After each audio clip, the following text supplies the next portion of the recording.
Hello friend, आज हम विद्युत धारा का जो चुंबकीय प्रभाव है उसका पार्ट 2 पढ़ने जा रहे हैं। तो इसमें सबसे पहला सीधे चालक के कारण चुंबकीय क्षेत्र। तो सबसे पहले हम क्या करते हैं, एक सीधा चालक ले लेते हैं। तो हमने एक चालक ले लिया। ये इस चालक का क्या नाम लिख लेते हैं, एक्स और वाई। अब इस चालक को हमने क्या किया, ये थोड़ा मोटा ले सकते हैं या चलो पतला ही ले लो। एक बैटरी से जोड़ दिया, ये कुंजी हो गई के, और इधर परिवर्ती प्रतिरोध ले लिया और इसको जोड़ दिया। अब इस चालक में धारा प्रवाहित कर रहे हैं, तो धारा कहाँ जा रही है, ऊपर से नीचे। तो कल हमने पढ़ा था दक्षिणावर्त अंगुष्ठ नियम से कि चालक में धारा ऊपर से नीचे जाती है तो चुंबकीय क्षेत्र तो वर्ताकार रेखाओं में आएगा, लेकिन इसकी दिशा क्या होगी, दिशा हो जाएगी इसकी दक्षिणावर्त। क्या हो जाएगी, दक्षिणावर्त, यानी घड़ी की दिशा में। तो ये तीर के चिन्ह हम दिखा देंगे इस तरह से। अब अपने को यहाँ जो चुंबकीय क्षेत्र है उसका परिणाम क्या होता है, इसकी दिशा से क्या फर्क पड़ता है, इसके बारे में कुछ पॉइंट लिखते हैं। तो देखो पहला पॉइंट क्या आएगा। पहला पॉइंट, चुंबकीय क्षेत्र का मान, चुंबकीय क्षेत्र का मान धारा की दिशा पर, धारा की, चुंबकीय क्षेत्र का मान धारा के मान बढ़ाने पर बढ़ता है। चुंबकीय क्षेत्र का मान धारा के मान बढ़ाने पर बढ़ता है। ठीक है, तो पहला पॉइंट हम याद रखेंगे, चुंबकीय क्षेत्र का मान धारा के मान बढ़ाने पर बढ़ता है। दूसरा हम क्या याद रखेंगे, चुंबकीय क्षेत्र की दिशा, क्षेत्र की दिशा धारा की दिशा पर निर्भर करती है। धारा की दिशा पर, धारा की दिशा पर निर्भर करती है, निर्भर करती है। ठीक है, तीसरा पॉइंट अपना है जो चुंबकीय क्षेत्र है, हम देखते हैं कि जैसे जैसे वर्त है बड़े बनते जा रहे हैं वहाँ पे चुंबकीय क्षेत्र का मान क्या हो जाएगा, कम हो जाएगा। ठीक है, तो तीसरा हम क्या लिख सकते हैं,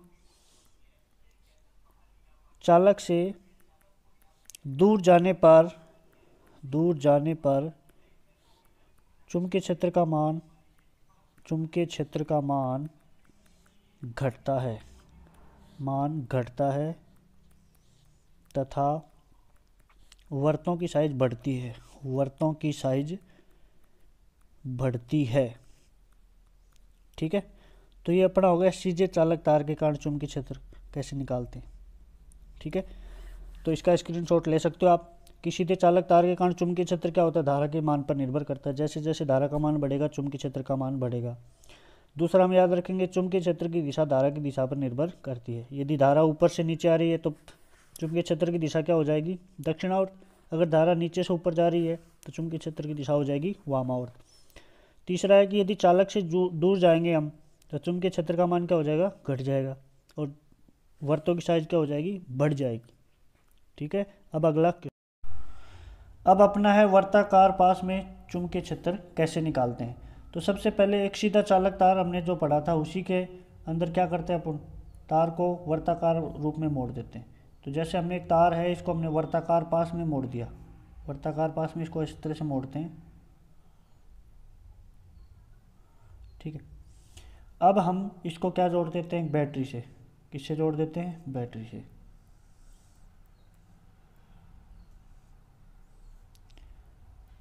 अब इसका ये तो ले लिया हमने प्लस सिरा, ये ले लिया माइनस सिरा। अब हम देखते हैं बैटरी के प्लस सिरे से धारा जा रही है, धारा की दिशा ये होगी। अब हमने को पता धारा इस साइड में ऊपर की ओर जा रही है, तो अंगूठा है, तो इसके कारण जो चुंबकीय क्षेत्र है वो तो वर्ताकार पैटर्न बनाएगा ही। क्या बनाएगा, वर्ताकार पैटर्न। इसी प्रकार से इधर भी वर्ताकार पैटर्न बनाएगा। ठीक है, लेकिन अपने दिशा निकालनी है। तो देखो इस साइड में धारा कहाँ जा रही है, धारा किधर जा रही है, ऊपर जा रही है, धारा इधर ऊपर की ओर बह रही है। तो यहाँ पे धारा ऊपर बह रही है, तो अंगूठे को धारा की दिशा में करेंगे तो मुड़ी हुई अंगुली है, तो अपने इस अंगूठे के नियम से निकालेंगे तो धारा की दिशा क्या होगी, वामावर्त होगी। क्या हो जाएगी, वामावर्त। अब इसके अंदर क्या हो रहा है, धारा नीचे आ रही है, तो इसमें चुंबकीय क्षेत्र की दिशा क्या हो जाएगी, दक्षिणावर्त। चुंबकीय क्षेत्र की दिशा दक्षिणावर्त। ठीक है, अब इसके बारे में क्या लिखते हैं कि भाई यहाँ भी वही जो चुंबकीय क्षेत्र है वो किस पे निर्भर करेगा, धारा पे। चुंबकीय क्षेत्र धारा के परिणाम पर निर्भर करता है, धारा के परिणाम पर निर्भर करता है। ठीक है। दूसरा, चुंबकीय क्षेत्र की दिशा भी धारा की दिशा पर निर्भर करती है। चुंबकीय क्षेत्र की दिशा धारा की दिशा पर निर्भर करती है, की दिशा पर निर्भर करती है। तीसरा इसमें क्या आएगा, तीसरा आएगा चालक से या फिर पास ले रहे तो क्या लिखेंगे, पास से दूर जाने पर चुंबकीय क्षेत्र घटता है और वर्ताकार साइज बढ़ता है, और वर्ताकार साइज बढ़ता है। ठीक है। वर्ताकार साइज क्या होगा, जैसे हम तार से दूर जाएंगे तो वर्ताकार साइज बढ़ेगा, जिससे चुंबकीय क्षेत्र क्या हो जाएगा, कम हो जाएगा।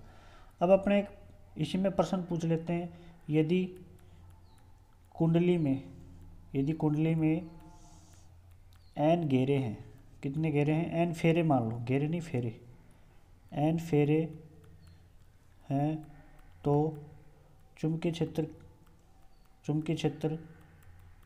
n गुना हो जाता है। कितना गुना हो जाता है, n गुना हो जाता है। क्योंकि हम जानते हैं कि भाई कुंडली में क्या होते हैं, फेरे, और एक फेरा एक वर्ताकार पास के बराबर होता है। तो एक फेरे के कारण जो चुंबकीय क्षेत्रफल होगा उतना ही अन्य के कारण होगा, तो कुल चुंबकीय क्षेत्रफल, चुंबकीय जो क्षेत्र आएगा वो n गुना हो जाएगा। अब अपने आता है परिनालिका के कारण चुंबकीय क्षेत्रफल। सबसे पहले तो परिनालिका क्या होती है, इसकी परिभाषा पूछते हैं। परिनालिका क्या होगी, जब विद्युत रोधी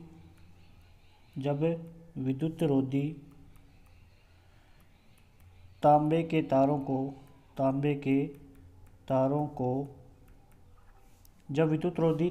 तारों को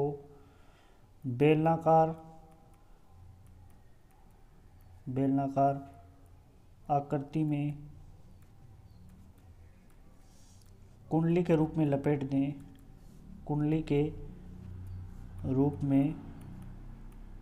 लपेट दें तो परिनालिका कहलाती है। तो क्या कहलाएगी, परिनालिका कहलाती है। ठीक है। तो इसको कैसे समझते हैं, देखो परिनालिका का चित्र किस तरह बनेगा, जैसे हमने एक बेलन ले लिया, क्या ले लिया, बेलन, और इसके ऊपर हमने क्या लपेट दिया, तांबे की तार लपेट दी इस तरह से, तो ये हमारी क्या बन गई, परिनालिका बन गई। तो हमारा परिनालिका किसे कहेंगे, जब विद्युत रोधी तांबे के तारों को बेलनाकार आकृति में कुंडली के रूप में लपेट देते हैं, उसे हम क्या कहते हैं, परिनालिका कहते हैं। अब इसके अंदर चुंबकीय क्षेत्र उत्पन्न कैसे होगा, जैसे हमने क्या ले लिया, परिनालिका ले लिया, जैसे ये हमारी क्या हो गई, परिनालिका।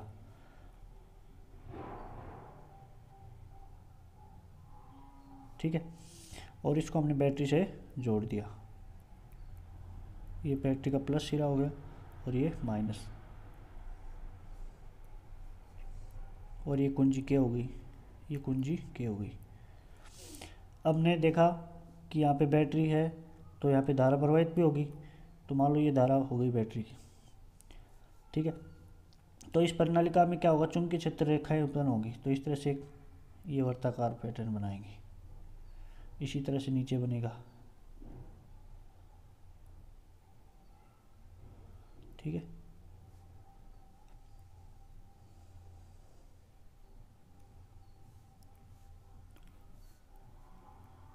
अब देखो परिनालिका में क्या होता है, जो एक सिरा है वो n ध्रुव की बाती करेगा, दूसरा सिरा s की बाती कार्य करेगा। तो रेखाएं कहाँ जाएंगी, n से निकलकर n में से निकलेंगी और किस में प्रवेश करेंगी, s में प्रवेश करेंगी। ठीक है। तो ये अपने को जैसे दंड चुंबक में हमने पढ़ा था उसी तरह से।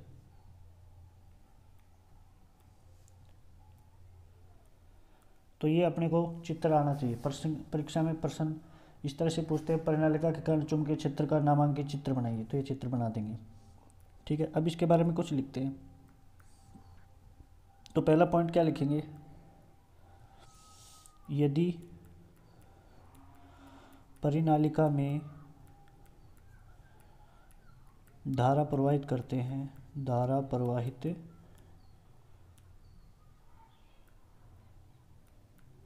प्रवाहित करते हैं,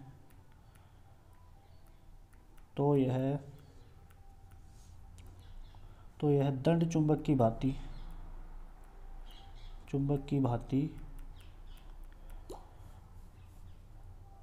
कार्य करती है। तो किसकी भांति कार्य करती है, दंड चुंबक की। एक शिरा n ध्रुव तथा दूसरा सिरा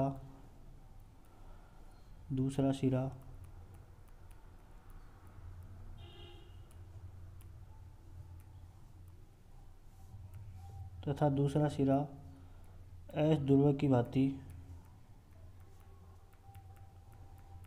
कार्य करता है। फिर इसके अंदर एक चीज़ और अपने को नोट करके याद रखनी है,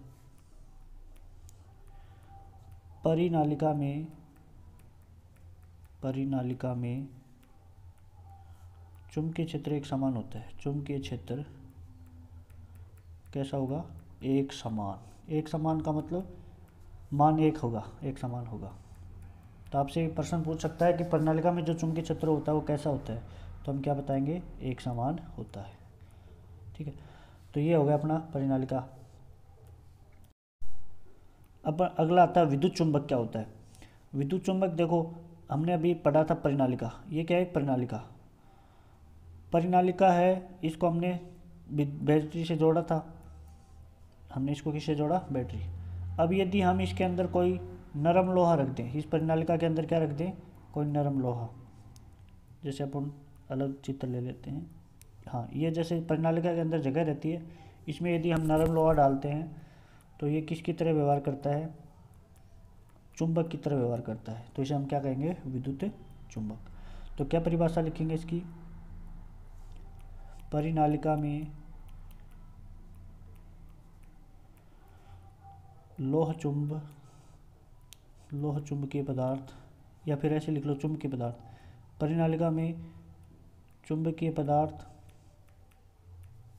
पदार्थ जैसे नरम लोहा, जैसे नरम लोहा आदि रखते हैं, तो वह चुंबक की भांति व्यवहार करता है। इसे विद्युत चुंबक कहते हैं। उसे क्या कहेंगे, विद्युत चुंबक कहते हैं। ठीक है, तो अपने को ध्यान में रहना चाहिए विद्युत चुंबक क्या होता है।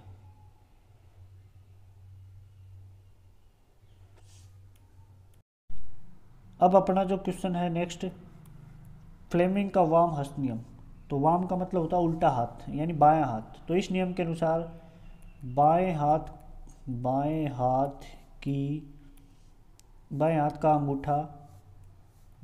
का अंगूठा तर्जनी तथा मध्यमा को इस प्रकार लंबवत फैलाते हैं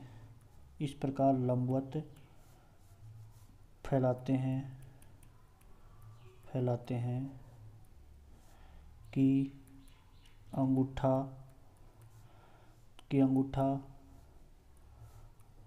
बल की दिशा, तर्जनी चुंबकीय क्षेत्र की दिशा तथा मध्यमा धारा की दिशा को व्यक्त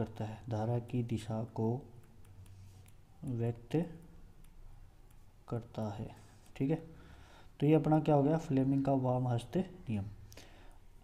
फ्लेमिंग कहता है कि जो बायां हाथ है इसकी जो अंगूठा है, जैसे बाएं हाथ का अंगूठा सबसे ऊपर ले लिया और ये हो गया अपनी तर्जनी, इसको मान लिया हमने अंगूठा, ये क्या हो गई अपनी तर्जनी, और तीसरी ये क्या बोल जाएगी अपनी मध्यमा। इनको इस तरह से फैलाना कि ये लंबवत रहे। तो ये अंगूठा वो किसको बताएगा, बल को हम एफ से लिखते हैं। तर्जनी किसको बताएगी, चुंबकीय क्षेत्र यानी बी से लिखते हैं। मध्यमा किसको बताएगी, धारा को, इसको लिखते हैं आई से। तो हम इसको एफ बी आई से याद रख सकते हैं, ठीक है। तो एफ बी आई, तो हम एफ किसको बताएगा, बल बताएगा अंगूठा को, तर्जनी किसको बताएगी, चुंबकीय क्षेत्र को, और मध्यमा किसको बताएगी, धारा को। इस तरह फ्लेमिंग का वाम नियम विद्युत मोटर की दिशा ज्ञात करने में और विद्युत जनरेटर की दिशा ज्ञात करने में काम आता है। और हम नेक्स्ट पार्ट अगली क्लास में पढ़ेंगे। Thank you.